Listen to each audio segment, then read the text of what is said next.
La résilience, la conscience de soi, la conquête de soi sont tous des éléments qui font de nous l'entrepreneur puissant. Fait que la performance, c'est pas dans l'action, c'est pas dans le savoir-faire, c'est dans la présence, c'est dans la prestance.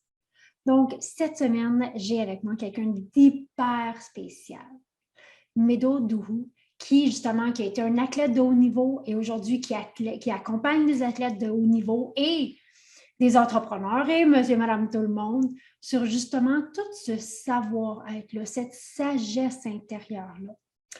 Donc là, préparez-vous un thé vert ou un thé à la camomille parce que c'est une conversation qui demande de se déposer parce qu'elle est remplie de puissance. Allons à mon entrevue. Médo, un énorme merci d'avoir accepté mon invitation aujourd'hui. C'est tout un plaisir, tout un plaisir.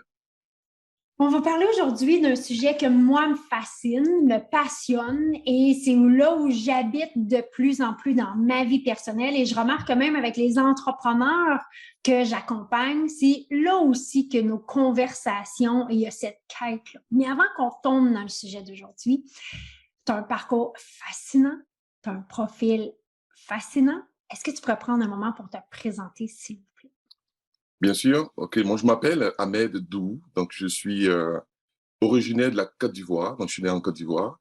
J'ai été sportif de haut niveau pendant plus de 15 ans, donc j'ai pratiqué l'athlétisme et j'ai participé à 3 Jeux olympiques, 5 championnats du monde. J'ai été champion du monde du relais 4 fois 400 mètres avec l'équipe de France en 2003. J'ai été reçu plusieurs fois, 2 fois je dirais, par le président Chirac à l'époque par rapport à mes performances. Et je suis aussi un accompagnateur. J'accompagne les gens dans tout ce qui est dans leur développement personnel, mais surtout dans la gestion du stress, de l'anxiété. Donc, je permets à ces personnes-là qui sont dans un état de déséquilibre, je dirais, en guillemets, de pouvoir les remettre sur le droit chemin grâce à un outil que j'ai appris depuis plusieurs années, qui est la méditation.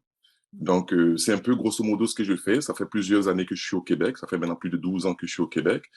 Et puis, j'ai créé mon entreprise qui s'appelle Académie des sports. Et puis, avec cette entreprise-là, comme je disais, donc, je suis les gens au niveau, sur le plan du coaching privé, groupe. Je fais des retraites aussi, des conférences et puis des ateliers. Voilà. Fascinant. Donc, d'athlète de haut niveau à accompagner. Maintenant, tu fais de l'accompagnement, justement, sur tout ce côté-là de l'être humain, de comprendre aussi l'importance de ce qui se passe dans notre tête. Donc, le sujet d'aujourd'hui sur la résilience, il y a beaucoup de mythes, puis de croyances, puis de mythes, je vais appeler ça des mythes autour de la résilience. Donc, Mhm. qu'est-ce que tu vois, toi? Qu'est-ce que la résilience n'est pas? En fait, qu'est-ce que n'est pas la résilience? Moi, je pense que il faut revenir dans le contexte un peu de la résilience, qui est comme le mot déjà résilience veut dire rebondir. C'est ça qui est important. Rebondir face à une situation, un événement tragique qu'on a vécu. Puis moi, personnellement, j'ai vécu une situation tragique quand j'étais en Afrique où j'ai eu un accident de voiture où j'ai perdu 2 amis qui sont décédés dans cet accident. Et j'ai vécu intérieurement un déséquilibre, une désharmonie qui m'a permis justement de comprendre certaines choses. Donc, la résilience, c'est une capacité à pouvoir rebondir face à une situation et de retrouver le sens de la vie. Ça, c'est important, de retrouver le sens de la vie. Donc, il faut comprendre, il faut que ce soit une notion. Ça, là, en ce moment, c'est un concept. Mais pour moi, il faut que ce soit une philosophie, une notion que chacun de nous, en tant qu'être humain, doit cultiver en nous. Donc, en cultivant cette résilience-là, parce que quand même, c'est quand même un processus qui est pas évident du tout, en cultivant cette résilience-là, on peut faire face à des difficultés en tant qu'entrepreneur, face à des difficultés, et puis se relever aussi lorsqu'on traverse des moments difficiles.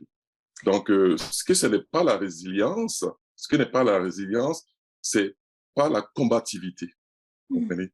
Ça, c'est dangereux. C'est pas je suis pas en train de combattre une situation, parce que lorsqu'on combat une situation, on va encore aggraver le déséquilibre intérieur. J'adore ça. Puis oui, j'adore l'ajout que tu as fait parce que souvent, la perception de la résilience, c'est justement le combat. Que on est capable de passer au travers. C'est dur. Les gens voient ça comme un mot qui est très dur. Moi, la première. Donc, de voir que la résilience, c'est justement, c'est pas ce combat-là. Non, tout à fait. Et on le voit souvent, très souvent, moi, j'ai accompagné des gens qui étaient malades du cancer, je dis. Et puis, quand on discute, en bon québécois, quand on jase, ça dépend voilà, quand on jase ensemble avec ces personnes-là, quand ils arrivent, ils se disent que je suis fort, je combats la maladie, etc. Là, on essaie de calmer les choses. On ne peut pas combattre quelque chose qu'on ne voit pas. Ça, c'est la première chose. Et on ne peut pas aussi essayer de maîtriser quelque chose qui se passe à l'extérieur, quelque chose qui vient de l'extérieur. Tout se passe à l'intérieur.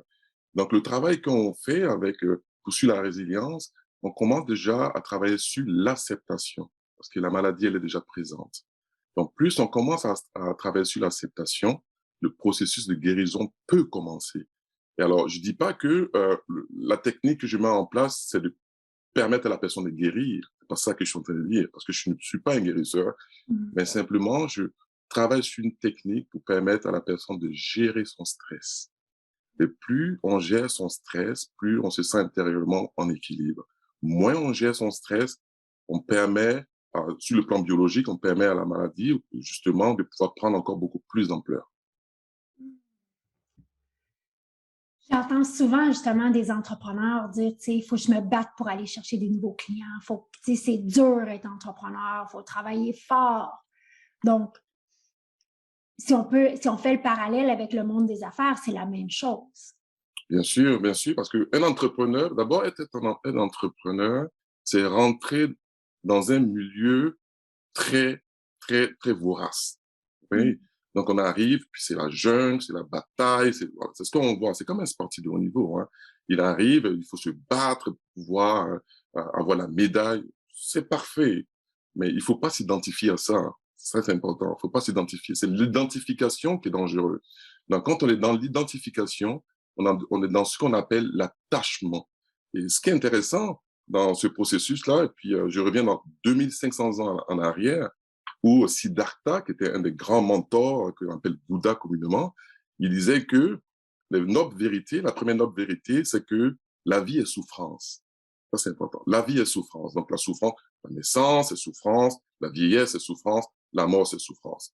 Donc, si je reviens à un entrepreneur, qu'on est un entrepreneur, il faut comprendre déjà que le mal existe déjà. Quand on rentre dans l'entrepreneuriat, le mal existe en tant que difficulté et en tant que problème qu'on va rencontrer. Donc, c'est vrai qu'il faut travailler fort, mais je pense qu'il faut travailler aussi plus avec beaucoup d'intelligence.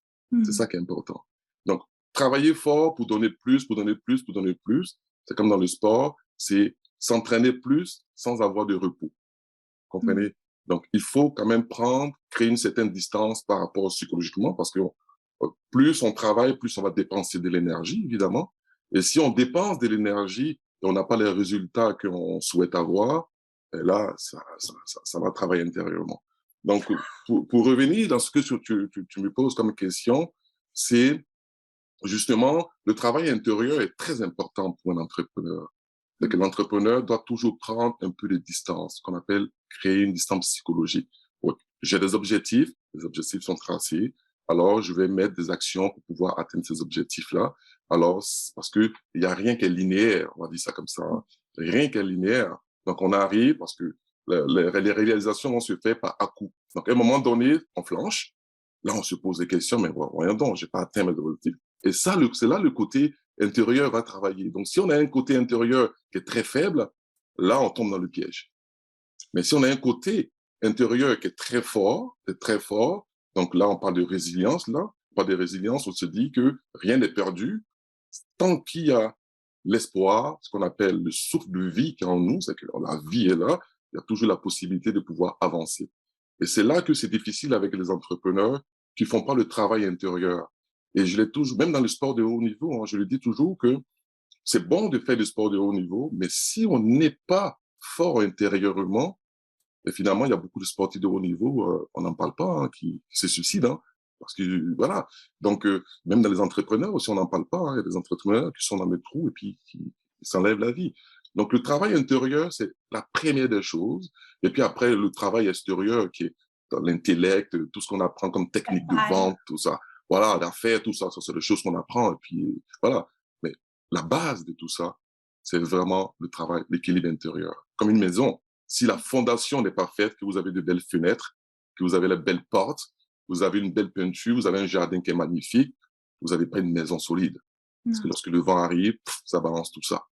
Donc ça, c'est important pour les entrepreneurs. Et c'est ça que j'inculque un peu chaque jour quand je travaille avec des entrepreneurs, de dire, oui, c'est vrai que c'est difficile, mais qu'est-ce que tu ressens intérieurement en ce moment? Alors, ton état d'esprit est beaucoup plus important. J'aurais tellement aimé ça qu'on ait cette conversation-là quand j'ai commencé en affaires. Mm. Puisque j'étais, et comme probablement 98% des entrepreneurs à travailler. Je travaillais fort, puis il n'y avait pas de résultat. Puis quand je ne voyais pas de résultat, je travaillais encore plus fort parce qu'il n'y avait pas de résultat. Ah, bien sûr. Tout à fait. Mais c'est le piège. C'est le Oui. piège parce que je vous fais un schéma. C'est bien, vous avez un cercle avec un point au milieu. Vous tracez un cercle, un beau cercle, il vous faut un compas pour le tracer. Donc, il faut toujours un centre. Il y a toujours un centre à chaque être humain. Alors, si vous êtes au centre, que finalement vous vous retrouvez à la périphérie, là, comme tu le disais, tu es à la périphérie, mais là, tu travailles, tu n'as pas de résultat. Mais qu'est-ce que tu fais? Tu travailles encore beaucoup plus fort. Ouais. Donc, au lieu d'être ici, tu te retrouves là. Et tu travailles encore beaucoup plus fort. Au lieu d'être là, tu te retrouves encore là. Donc, plus tu vas t'éloigner, on s'éloigne de son centre, en fait. L'important, c'est de savoir que le centre, c'est la partie où on peut retrouver de l'énergie. C'est la partie où on peut se rééquilibrer. C'est la partie où on peut avoir de la clarté au niveau de l'esprit. Donc, il faut revenir au centre. Donc, si on revient au centre, on redynamise et on refait un travail, on repart à la périphérie. Donc, il faut être en équilibre entre la périphérie et le centre. Les entrepreneurs, aujourd'hui, on leur apprend à gagner, à gagner, à Ouais. gagner, à gagner, mais on leur apprend pas à retrouver leur centre. Donc, c'est comme un athlète de haut niveau qui, avec son entraîneur lui dit, oh, c'est super, tu vas être le meilleur athlète du monde. Et là, on apprend à gagner. On n'apprend pas à relativiser qui va perdre. Et le jour qu'il perd, Qui va c'est la arriver fin du monde. aussi. Voilà, hey, c'est la fin du monde. Mais j'ai perdu. Tu m'avais dit que j'étais bon. Non, non, non, non, c'est pas ça. Quand on a un athlète de haut niveau, l'entraîneur là lui dit, écoute, tu as du potentiel pour pouvoir avancer, on va travailler, mais tu vas frapper le mur, tu vas frapper le mur. Et c'est en frappant le mur que tu vas apprendre de tes erreurs, et en apprenant de tes erreurs, et là, tu vas faire un pas à la fois. Et c'est ça l'entrepreneuriat. L'entrepreneuriat, quand on rentre là-dedans, et puis on le sait que c'est une jungle, on va frapper plusieurs fois le mur. Mais si on n'est pas habitué à frapper le mur, évidemment, on lâche tout. Non seulement on lâche tout, mais ça touche aussi l'ego. Ça, c'est le problème. C'est l'ego qui est touché aussi. Puis tellement, on entend souvent parler des athlètes quand ils prennent leur retraite, justement, qui font une dépression parce que leur identité, elle est tellement rattachée à ce qu'ils font que quand ils ont plus cette connexion-là, comme la conquête de soi, elle n'est pas là, son identité n'est pas là, puis les entrepreneurs aussi. Si je ne suis pas un entrepreneur, je suis qui? Exactement. Ouais, c'est sûr qu'un athlète de haut niveau, on a tous. Ça c'est intéressant, Sarah, ce que tu dis, parce que dans la noble vérité de Bouddha, de Siddhartha, il parlait, la deuxième vérité, il disait que la souffrance vient de l'attachement. La souffrance vient de l'attachement. Donc, ça veut dire que chaque chose qu'on fait dans notre vie, lorsqu'on est attaché à ça, ça nous crée de la souffrance. Donc, un athlète de haut niveau qui a participé à les Jeux Olympiques, qui a fait les championnats du monde, qui a voyagé dans le monde entier, qui a pris des jets privés, et tout d'un coup, ça s'arrête. Son attachement avec tout ce qu'il a fait, donc, comme tu disais, c'est son identité qui est présente, il le perd. Donc, pour lui, le sens de sa vie, c'était le sport. Le sens de sa vie, c'est le sport. Et pour les entrepreneurs, très souvent, le sens de leur vie, c'est leur business. Ouais. C'est ça. Mais en fait, non, c'est l'attachement. Et donc, quand ils perdent le sens de la vie, qui est leur identité, alors ils ne sont plus rien, absolument plus rien. Donc, il ne faut pas s'attacher au matériel. Parce que une business, c'est bien, c'est super, parce que quand on fait une business, moi je suis en business, tu es en business, tu apportes beaucoup aux autres, donc on apporte nos pierres à l'édifice, tout ça, mais il ne faut pas s'attacher à ça, parce que tout ce qui est matériel est voué à disparaître à un moment donné. Vous comprenez? Tout est voué à disparaître à un moment donné. Donc, la troisième noble vérité de Bouddha, il disait que pour pouvoir passer cette souffrance, il faut être dans le détachement. Et d'être dans le détachement, ça veut dire, bon, ça veut pas dire que je m'en fous de ce que je fais, c'est pas ça. Mais ça veut dire simplement que je fais pour le bien de l'humanité, je le fais pour moi, ok, mais je ne suis pas ma business. Je ne suis pas ma business. C'est comme je ne suis pas un entrepreneur, j'ai une business. J'ai une business. Voilà. Je suis un entrepreneur, ça c'est une identification. Ça c'est la personnalité. Tu m'as posé la question tout à l'heure. Présente-toi. Oui, je suis un ancien athlète olympique, je suis en affaires, tout ça. Ça, c'est l'identification. Je m'identifie à ça. Donc, ça devient ma personnalité. Mais il faut aller au-delà de la personnalité. Donc, quand on part au-delà de la personnalité, on devient beaucoup plus résilient. On devient beaucoup plus résilient. Puis c'est là où toi, tu parles souvent de la conquête de soi. Et de prendre son sens. Oui, c'est un sens, la conquête de soi. Parce que c'est bien beau qu'on parle de la conscience de soi. La conscience de soi, c'est connaître ses propres états intérieurs, je dirais, ses préférences, ses ressources, ses intuitions. On connaît tout ça, ses limites, ses forces. Par contre, quand on a des limites, il faut chercher à travailler sur ces limites. Ça peut être un travail qui peut être court, comme ça peut être un travail qui peut être long. Là, on est dans la conquête de soi. Donc, on n'est pas en train de conquérir quelque chose d'extérieur. On essaie de conquérir quelque chose d'intérieur. Et c'est tout un travail, c'est tout un processus qui va passer. Des gens vont faire des retraites, des gens vont faire de la méditation, des gens vont aller voir des conférences. Mais le problème dans tout ça, c'est que lorsqu'on va voir des conférences, quand on va voir une conférence, un conférencier qui est en face de vous, qui vous drive, qui vous inspire, tout ça, le problème, c'est que ça va vous inspirer pendant combien de temps? Ah oui, c'est éphémère. C'est éphémère, c'est éphémère. Donc, c'est le conscient qui va apprendre, mais le subconscient n'apprend pas. Alors que nos faiblesses se trouvent dans nos subconscients. Donc là, on doit faire un travail. Ça doit être un travail personnel maintenant qu'on doit faire. Je prends un exemple. Un entrepreneur, par exemple, qui a peur d'afficher ses prix. Ça arrive souvent. Je vais en business et puis on me pose la question, combien ça coûte? Et puis là, l'entrepreneur dit, ah, là, je sais pas. Comme on dit en bec. Alors que tu es en business, tu as le droit de donner ton prix. Et le client, il accepte ou l'accepte pas. Le client n'accepte pas ton prix par rapport forcément à ton produit, mais c'est ce que tu as, c'est la valeur ajoutée que tu apportes au client qui va être intéressant. Donc, si moi je fais de l'accompagnement, c'est vraiment ce que j'apporte. Si j'apporte une solution au client, le client sera prêt à payer le prix parce que tu vas changer sa vie. C'est ça. Donc, je ne vais pas lésigner là-dessus si ça coûte 2 pièces ou ça coûte 10 pièces. Ça vaut ça parce que je suis capable de t'amener à ce niveau-là. Vous comprenez? Donc, il y a des gens il y a des entrepreneurs qui ont ce problème-là. Donc, là, il faut faire un travail intérieur là-dessus. Parce que le prix, c'est ta valeur aussi. Il y a des entrepreneurs qui sont très stressés, qui sont stressés. Donc, pour une petite situation, ça devient quelque chose de beaucoup plus grand. Et ça aussi, il faut travailler là-dessus. Donc, c'est une conquête de soi aussi. Donc, la conquête de soi, c'est parti maîtriser un peu son soi. Je vais aller un peu maîtriser mon soi. Et aller maîtriser son soi, c'est tout un travail incroyable. Donc, puis ça peut venir aussi de très loin, ce travail. Ce problème vient de très loin. Donc, il y a des gens qui sont des entrepreneurs ou un sportif de haut niveau, mais qui ont des faiblesses. Et ces faiblesses-là vont venir sans doute de l'enfance, de derrière. Donc, le travail peut être long, mais il faut le faire, ce travail-là. Donc, le point fort d'un entrepreneur, comme un sportif de haut niveau, c'est le point fort, il faut les entretenir. Il faut les entretenir, il ne faut pas les mettre de côté. Il faut les entretenir. Et les points forts, les points faibles, là, il faut les travailler. Il faut aller dans cette conquête pour être un conquérant. Tellement. Puis j'aime la distinction que tu fais entre la conscience de soi et la conquête de soi. Il y a une grosse différence. La conscience de soi, c'est connaître ses propres états intérieurs, Ouais. ses préférences, ses intuitions, ses forces et ses limites. La conquête de soi, mais là, c'est aller dans cette gestion hein, de ce que je viens de mentionner. Et puis, il faut être clair envers soi-même aussi. Il faut être réaliste aussi. Il faut être vrai. Il ne faut pas se mentir. Il ne faut pas se dire, il faut pas être ce qu'on n'est pas non plus. Là. Ce qu'on voit souvent dans les entreprises, dans le coaching, dans les accompagnements, les gens souvent ne sont pas ce qu'ils sont vraiment. Donc, si on n'est pas ce qu'on est intérieurement, on ne peut pas véhiculer un message qui est propre.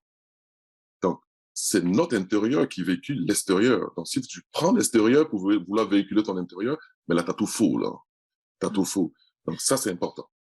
Puis, est-ce que tu serais d'accord? Moi, je trouve que 2022 nous ouvre la porte vraiment à une nouvelle ère où les gens sont à la quête de cette authenticité, mais pas tu sais, je trouve que l'authenticité, c'est un mot qui a été magané beaucoup, puis vulgarisé, puis utilisé un peu, mais cette vraie-là, cette connexion-là, les gens sont à la quête de ça. On est dans un monde aujourd'hui qui est bouleversé, hein, avec la COVID, avec aussi les marchés qui sont aussi difficiles, avec des employés qu'on ne retrouve plus parce que le marché du travail aujourd'hui est ouvert et on cherche des gens pour travailler, mais on n'en trouve pas. On veut créer des revenus. Bon, en fait, l'opportunité est là. L'opportunité est là. Il n'y a jamais eu autant d'opportunités aujourd'hui, surtout en 2022, on achève 2021, en 2022, les opportunités sont là. Mais les opportunités, pour avoir les opportunités, il faut avoir des outils pour les avoir, ces opportunités-là. Il faut avoir ces outils-là. Et moi, je pense que le premier outil d'un être humain, c'est le souffle de vie qui véhicule intérieurement. Ce que moi, j'appelle la présence éveillée. Une présence éveillée.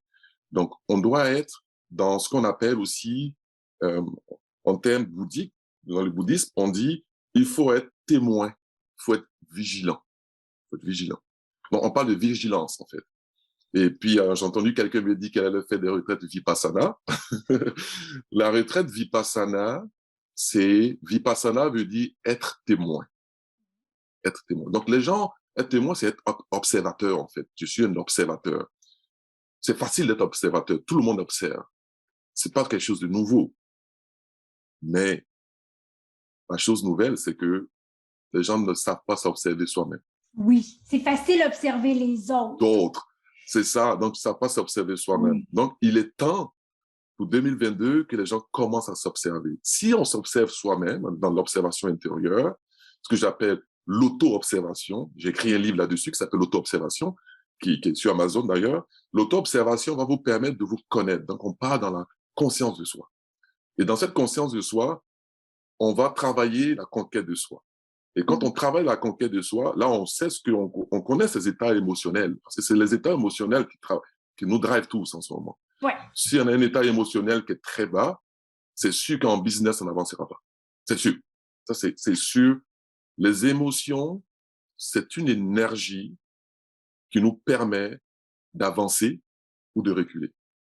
C'est comme si on vous pichait dans du béton coulé, en fait. Là.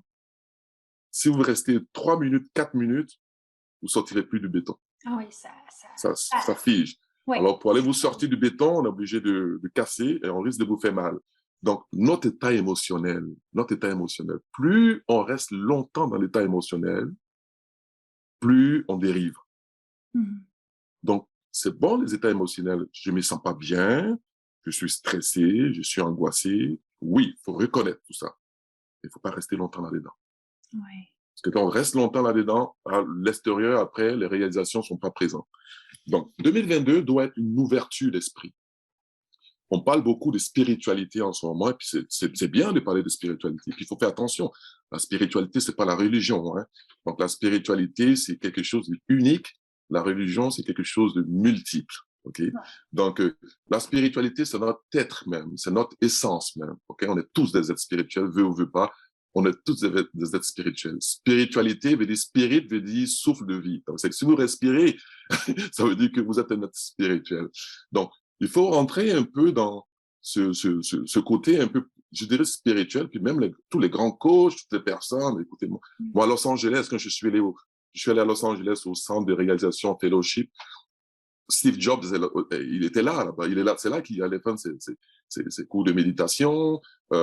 Ayrton, il allait là-bas. Tous les gens vont là. Ils comprennent que aujourd'hui, pour créer un esprit ouvert de créativité, pour être beaucoup plus résilient, parce que le monde qui arrive est un monde qui est puissant, qui arrive, qui nous frappe tout le temps. Pour être résilient, il faut être centré. Donc, vous savez le cercle que je venais de faire, hein? Oui, c'est drôle, l'image, justement, l'image vient de me revenir. Il faut être centré, il faut revenir. Donc, on dit la meilleure façon de pouvoir sortir d'être courageux, de sortir vraiment de la dépression, c'est de revenir au centre. Parce que plus on est au centre, plus les vagues qui sont autour sont là, hein, mais on est comme protégé. Et puis, de temps en temps, on va ressortir pour prendre un peu d'air. Est-ce que les vagues seront là? Mais les vagues seront toujours là. Sarah. Ouais. Les vagues seront toujours là. C'est que l'océan, il aura toujours des vagues. Mais c'est la façon que vous allez surfer sur la vague qui est importante. C'est ça qui est important. Donc, il faut toujours revenir au centre. Et moi, c'est le point critique tout le temps. Les gens qui viennent me voir, je les observe, je les écoute, et je le sens tout de suite qu'ils ne sont pas centrés. Et là, on met des outils. On prend les outils, on commence à sentir. Là, ils commencent à dire, waouh, je commence à comprendre des choses. Donc, on travaille. Et puis les gens disent, oh, mais je me sens vraiment dans la sagesse. Évidemment, un bon entrepreneur qui est sage, qui est dans la sagesse, c'est un très bon entrepreneur parce que il y a l'altruisme qui est là, il y a comment on appelle ça, il est bienveillant auprès de ses employés. Et plus on est bienveillant, plus les employés travaillent beaucoup plus fort. Il est beaucoup plus en équilibre, il est beaucoup plus en écoute, donc l'écoute attentive. Il est beaucoup plus dans l'observation attentive. On appelle ça quoi? C'est la pleine conscience. Mais oui. La pleine conscience. La vraie différence qu'on va aller faire, c'est là-dedans. C'est pas dans le savoir-faire. Puis même, je pense, non pas je pense, mais même quand on est en pleine conscience, puis qu'on est plus justement centré, ben même les actions qu'on va prendre vont être plus alignées. T'sais. On va être moins occupé à être occupé. Tout à fait. Tout à fait. Mais c'est vraiment vipassana, ça. C'est vraiment, je suis dans la concentration, je suis dans l'attention, et puis je suis aussi dans l'observation et la vigilance. C'est ça. Parce que, comme je disais tout à l'heure, on va toujours être confronté à des situations difficiles. Et ça fait partie de la vie, c'est le jeu. Parce que dès qu'il y a la joie, il y a la peine à côté, tout le temps. Ouais. Dès que l'enfant sort du ventre de maman, c'est la naissance, la mort est toujours à côté. Donc, il y a toujours une dualité. C'est comme ça que ça marche. Donc, si on le sait d'avance que je rentre dans la jungle parce que je me fais bouffer par un serpent, je me fais bouffer par un lion, qu'est-ce qu'on fait? On est vigilant. On est vigilant, on saute pas dans la jungle et dit, bon, j'y vais, et puis, tout à l'heure, voilà. Donc, on est beaucoup plus dans la vigilance, on est beaucoup plus dans l'observation, on est beaucoup plus attentif, et on est beaucoup plus centré. Et là, on est comme un peu protégé. Donc, le destin reste le destin, on va dire.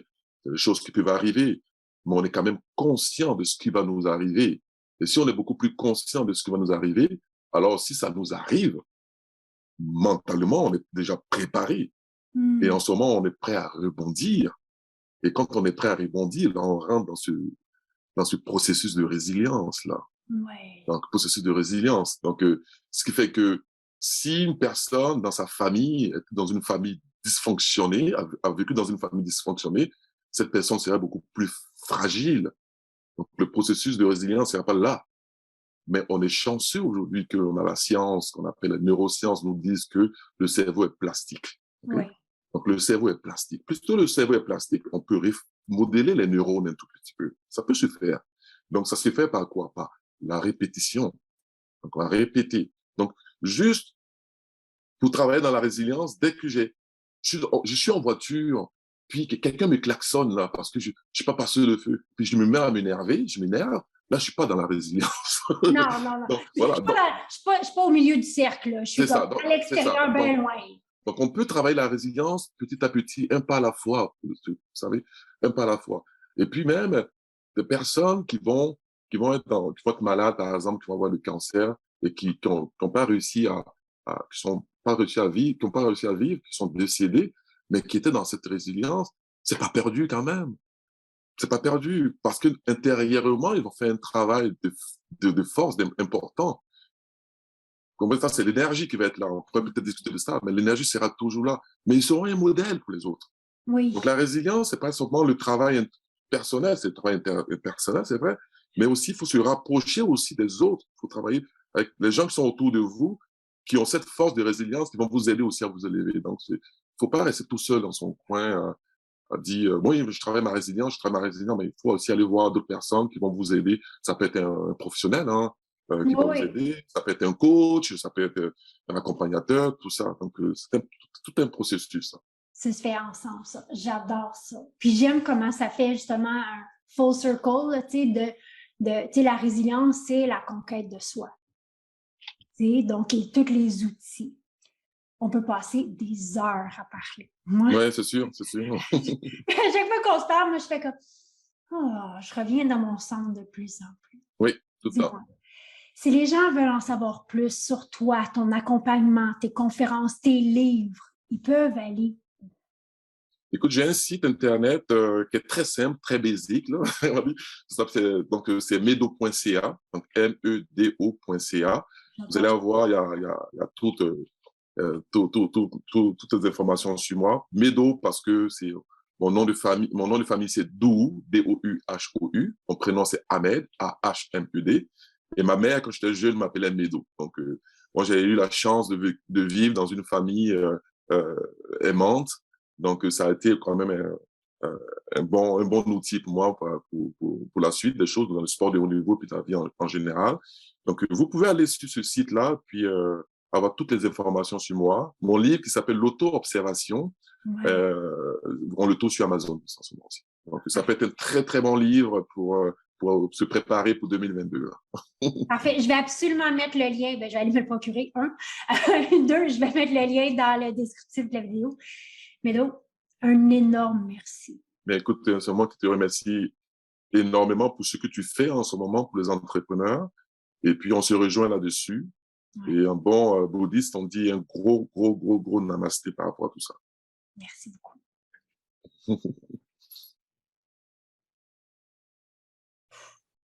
Je ne sais pas pour vous, mais moi, il y a plusieurs choses qu'il a dit qui sont vraiment venues me chercher au plus profond de moi-même. Donc, même si sur la chaîne, on parle de marketing, de productivité, le mindset, notre état d'esprit, c'est là où tout part. Donc, permettez-vous de réécouter l'entrevue, de prendre des notes, de refaire un pas de recul, d'y revenir peut-être occasionnellement pour venir chercher quelque chose de différent.